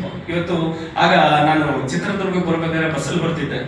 ಬಸ್ಸಲ್ಲಿ ಬಂದು ಇಳಿದಿಲ್ಲೆಲ್ಲ ಗ್ರೌಂಡ್ ವರ್ಕ್ ಮಾಡ್ಬೇಕಾದ್ರೆ, ಫೀಲ್ಡ್ ವರ್ಕ್ ಮಾಡ್ಬೇಕಾದ್ರೆ ಅನ್ಕೊಳ್ತಿದ್ದೆ, ಮುಂದಿನ ದಿನಗಳಲ್ಲಿ ಇನ್ ಕೇಸ್ ನಾವು ಬಸ್ಸಲ್ಲಿ ಬಂದ್ರೆ ಬಸ್ ಸ್ಟ್ಯಾಂಡ್ ಹತ್ರ ನಮ್ಮ ಟೀಮಲ್ಲಿ ಎಲ್ಲಾ ಡಿಸ್ಟ್ರಿಕ್ಟ್ ಎಲ್ಲಾ ತಾಲೂಕುಗಳಲ್ಲೂ ನಮ್ಮ ಟೀಮ್ ಇರಬೇಕು, ನಮ್ಮ ಟೀಮ್ ಅವ್ರ ಹತ್ರ ಕಾರ್ ಇರಬೇಕು. ಆ ಲೆವೆಲ್ಗೆ ಅವ್ರ ಲೈಫ್ ಸ್ಟೈಲ್ ಇರಬೇಕು ಅಂತ ಅನ್ಕೊಂಡು ಇವತ್ತು ಬಹಳ ಖುಷಿ ಆಗುತ್ತೆ ವಿಚಾರ. ಒಂದು ಡಿಸ್ಟ್ರಿಕ್ಟ್ ಒಂದು ಕಾರ್ ಅಲ್ಲ, ಒಂದು ತಾಲೂಕಿಗೆ ಒಂದು ಕಾರ್ ಅಲ್ಲ. ಸ್ನೇಹಿತರೆ, ಇವತ್ತು ಚಿತ್ರದುರ್ಗದಲ್ಲಿ ಎಷ್ಟು ಕಾರ್ ಇದೆ ಟೋಟಲ್ ಈ ಲೀಡರ್ಶಿಪ್ ನಲ್ಲಿ? 6 ಕಾರ್. ನೋಡಿ, ಆಲ್ರೆಡಿ ಶುರುವಾಯ್ತು. 1 ಕಾರ್ ಅನ್ಕೊಂಡಿದ್ದು ಇವತ್ತು ಡಿಸ್ಟ್ರಿಕ್ಟ್ ವೈಸ್ 6. ಬಟ್ ಇನ್ನ ಬೇರೆ ಬೇರೆ ಡಿಸ್ಟ್ರಿಕ್ಟ್ ಹೋದ್ರೆ ಒಂದೊಂದು ಡಿಸ್ಟ್ರಿಕ್ಟ್ ನಲ್ಲಿ 20, 25, 30 ಕಾರ್ ಇದೆ. ಇವತ್ತು ನಮ್ಮ ಟೀಮ್ ನಲ್ಲಿ 1,000ಕ್ಕೂ ಹೆಚ್ಚಿನ ಕಾಲೇಜುಗಳು ಇದ್ದಾರೆ ಅಂತ ಹೇಳ್ಕೊಳ್ಳಿಕ್ಕೆ ಹೆಮ್ಮೆ. ಎಷ್ಟು? 1,000ಕ್ಕೂ ಹೆಚ್ಚಿನ ಜನ ಈ ಬಿಸ್ನೆಸ್ ನಮ್ಮ ಬಿಸ್ನೆಸ್ ಮುಖಾಂತರ ಕಾರ್ ತಗೊಂಡಿದ್ದಾರೆ ಅಂತ ಹೇಳ್ಕೊಳ್ಳಿಕ್ಕೆ ಹೆಮ್ಮೆ ಅನ್ಸುತ್ತೆ. ಇದಕ್ಕೆಲ್ಲ ಕಾರಣ ಏನಂದ್ರೆ, ನಿಮ್ ತರ ಕೂತಾಗ ಕೆಲವೊಂದು ಮಾತುಗಳನ್ನ ಕೇಳಿದ್ರು, ಅರ್ಥ ಮಾಡಿಕೊಂಡ್ರು, ಎಸ್ ಇವ್ರ ಜೊತೆ ನಾವು ಫಾಲೋ ಮಾಡಿದ್ರೆ ನಮ್ಮ ಜೀವನದಲ್ಲಿ ಬದಲಾವಣೆ ಆಗೋ ಚಾನ್ಸ್ ಇದೆ ಅಂತೇಳಿ ನಮ್ಮನ್ನು ಫಾಲೋ ಮಾಡಕ್ ಶುರು ಮಾಡಿದ್ರು. ಆ ಫಾಲೋ ಮಾಡಕ್ ಶುರು ಮಾಡಿದ್ದಕ್ಕೆ ಇಷ್ಟೆಲ್ಲ ಬದಲಾವಣೆಗಳು ಬಂದಿದೆ. ಬದಲಾಗದಿದ್ದರೆ ಬದಲಾವಣೆ ಎಂಬ ಗಾಳಿಯೇ ನಿನ್ನನ್ನು ಬದಲಾಯಿಸುತ್ತದೆ ಅಂತ ಹೇಳ್ತಾರೆ. ನಮ್ಮನ್ನು ಬದಲಾಯಿಸುತ್ತದೆ ಅಂದ್ರೆ ಹಾಗೆ ಸ್ನೇಹಿತರೆ, ಈ ಡೈರೆಕ್ಟ್ ಸೆಲ್ಲಿಂಗ್ ಇಂಡಸ್ಟ್ರಿ ಮತ್ತೊಂದು ರೆವಲ್ಯೂಷನ್ ನ ಕ್ರಿಯೇಟ್ ಮಾಡ್ತಿದೆ. ಅಂಡ್ ಇವತ್ತು ಬಹಳ ಖುಷಿ ಆಗ್ತಿದೆ. ಇದೇ ತರ ಮೀಟಿಂಗ್ ನಲ್ಲಿ ರಮೇಶ್ ಅನ್ನೋ ಹುಡುಗ ಅನ್ನೋದು ಈಗ ಅಂಕಲ್ ಅನ್ಬೇಕು ಅಲ್ವಾ? ನಮ್ಮ ರಮೇಶ್ ಅವರು ಈ ಬಿಸ್ನೆಸ್ ನ ಇದೇ ತರ ಮೀಟಿಂಗ್ ನಲ್ಲಿ ಕೂತು ಈ ಬಿಸ್ನೆಸ್ ನ ಸ್ಟಾರ್ಟ್ ಮಾಡಿ ಇವತ್ತು ಅವರ ಸೆಲೆಬ್ರೇಷನ್ ಡೇ. ಇವತ್ತು ಅವರ ಕನಸು ನನಸಾದಂತ ದಿನ. ಇನ್ನೂ ಅವ್ರು ಅನ್ಕೊಂಡಿದ್ರೆ ಇನ್ನೂ ಸ್ವಲ್ಪ ಬೇಗ ತಗೊಂಡ್ಬಿಡ್ಬೋದಾಗಿತ್ತು. ಆದ್ರೆ ಅವರಿಗೆ ಹೆಂಡತಿ ಮೇಲೆ ಪ್ರೀತಿ ಜಾಸ್ತಿ. ಯಾಕೆ ಹೇಳಿ? ಹೆಂಡತಿ ಫಸ್ಟ್ ಒಡವೆಗಳೆಲ್ಲ ಮಾಡಿಸ್ಕೊಡ್ಬೇಕು, ಆಮೇಲೆ ಕಾರ್ ತಗೋಬೇಕು ಅಂತ ಹೇಳಿ ಬಹಳ ಬುದ್ಧಿವಂತಿಕೆಯಿಂದ ಲೆಕ್ಕಾಚಾರ ಹಾಕಿದ್ರು. ಹಾಗಾಗಿ ನನಗೆ ನಮ್ಮ ಲೀಡರ್ಶಿಪ್ ಹೇಳ್ತಿರ್ತಾರೆ, ಸರ್ ಇಷ್ಟು ಕೊಡುಗೆ ಮಾಡ್ತಾರೆ, ಅಷ್ಟು ಕೊಡುಗೆ ಮಾಡ್ತಾರೆ ಅಂತ. ಇದು ಕೇಳಕ್ ಬಹಳ ಖುಷಿ ಆಗುತ್ತೆ. ಯಾಕಂತ ಹೇಳಿದ್ರೆ ನಾವೇನ್ ಸಂಪಾದನೆ ಮಾಡಿದ್ರೆ ಅನ್ನೋದಕ್ಕಿಂತ ನಮ್ಮ ಟೀಮ್ ಅವ್ರು ಎಷ್ಟು ಸಂಪಾದನೆ ಮಾಡಿದ್ರೆ ಅನ್ನೋದು ಬಹಳ ಮುಖ್ಯ. ಅದು ಬಹಳ ಖುಷಿ ಕೊಡುತ್ತೆ, ಬಹಳ ಸಂತೋಷ ಕೊಡುತ್ತೆ. ಎಲ್ಲರಿಗೂ ಎಲ್ಲಾ ಕಡೆ ಆಲ್ ಓವರ್ ಸೌತ್ ಇಂಡಿಯಾ ನಾನು ಟ್ರಾವೆಲ್ ಮಾಡಿದಾಗ ಈಶ್ವರಪ್ಪ ಅವ್ರ ಬಗ್ಗೆ ಹೇಳ್ತೀನಿ. ಈಶ್ವರಪ್ಪ ಅವ್ರ ಮನೆ ಪಿಕ್ಚರ್ ತೋರಿಸ್ತೀನಿ. ನನ್ನ ಲ್ಯಾಪ್ಟಾಪ್ ಅಲ್ಲಿ ಈಗಲೂ ಅವ್ರ ಮನೆ ಸೇವ್ ಆಗಿದೆ. ಇವತ್ತು ಜಸ್ಟ್ ಆಸ್ ಎ ಲೆಕ್ಚರರ್ ಆಗಿ ರಿಟೈರ್ಡ್ ಆಗಿ ಊರು ಹೋಗುವಂತದೆ, ಕಾಡು ಬಾಬಾ ಅಂತದೆ. ಆ ಟೈಮಲ್ಲಿ ನಮ್ ಜೊತೆಗೆ ಸೇರಿ ಏನಂದ್ರೆ ಆ ಏಜ್ ಅಲ್ಲಿ ನಮ್ ಜೊತೆಗೆ ಸೇರಿ ನನಗೆ ನನ್ನ ದೇಹಕ್ಕೆ ಏಜ್ ಕಡಿಮೆ ಏಜ್ ಆಗಿರ್ಬೋದು, ನನ್ನ ಬುದ್ಧಿಶಕ್ತಿ ಕಡಿಮೆ ಏಜ್ ಆಗಿಲ್ಲ ಅನ್ಕೊಂಡು ಈ ಬಿಸ್ನೆಸ್ ನ ಶುರು ಮಾಡಿ ಒಂದು ಭವ್ಯ ಬಂಗಲ ಕಟ್ಟಿಸಿದ್ದಾರೆ ಈ ಬಿಸ್ನೆಸ್ ಮುಖಾಂತರ. ಆ ಭವ್ಯ ಬಂಗಲ ಇವತ್ತು ಅರೌಂಡ್ ಈ ಏರಿಯಾ ಪ್ರಕಾರ ಒಂದು 3 ರಿಂದ 4 ಕೋಟಿನ 4 ಕೋಟಿ ವ್ಯಾಲ್ಯೂ. ಮೀನ್ಸ್ ಯೋಚನೆ ಮಾಡಿ, ಆಸ್ ಎ ರಿಟೈರ್ಡ್ ಟೀಚರ್ಗೆ ಅವ್ರು ಬೇರೆ ಕಡೆ ಪಾಠ ಮಾಡಕ್ ಹೋದ್ರೆ ಏನೋ ಒಂದು 20,000 ಸಂಬಳ ಕೊಡ್ಬೋದಾ? Max to max 20,000. ಇವತ್ತು ಅವ್ರ ಮೊಮ್ಮಗನಿಗೆ ಚಾಕ್ಲೇಟ್ ಖರ್ಚು ಮಾಡ್ತಾರೆ 20,000 ಅನ್ಸುತ್ತೆ. ಅವ್ರ ಮೊಮ್ಮಗನಿಗೆ ಮೊಮ್ಮನಿಗೆ ಆ ರೇಂಜ್ ಚಾಕ್ಲೇಟ್ ಗಳಿಸ್ಬೇಕಲ್ಲ. ಹಾಗಾಗಿ ಆ ಲೆವೆಲ್ಗೆ ಅವರ ಲೈಫ್ ಸ್ಟೈಲ್ ಬದಲಾಗಿದೆ. ಅಂಡ್ ಅಂತ ಒಂದು ತಾಕತ್ತು ಈ ಇಂಡಸ್ಟ್ರಿ ನಮ್ಗೆ ಕೊಡ್ತು. ಅಂಡ್ ಇಷ್ಟ ಹೇಳ್ತಾ, ಕಲ್ಲನ್ನು ನಂಬಿದ್ರೆ ದೇವರಾಗತ್ತೆ, ನಂಬಲಿಲ್ಲ ಅಂದ್ರೆ ಅದು ಕಲ್ಲಾಗತ್ತೆ ಅಂತ ಹೇಳ್ತಾ ನಾನು ಮಾತು ಮುಗಿಸ್ತೇನೆ.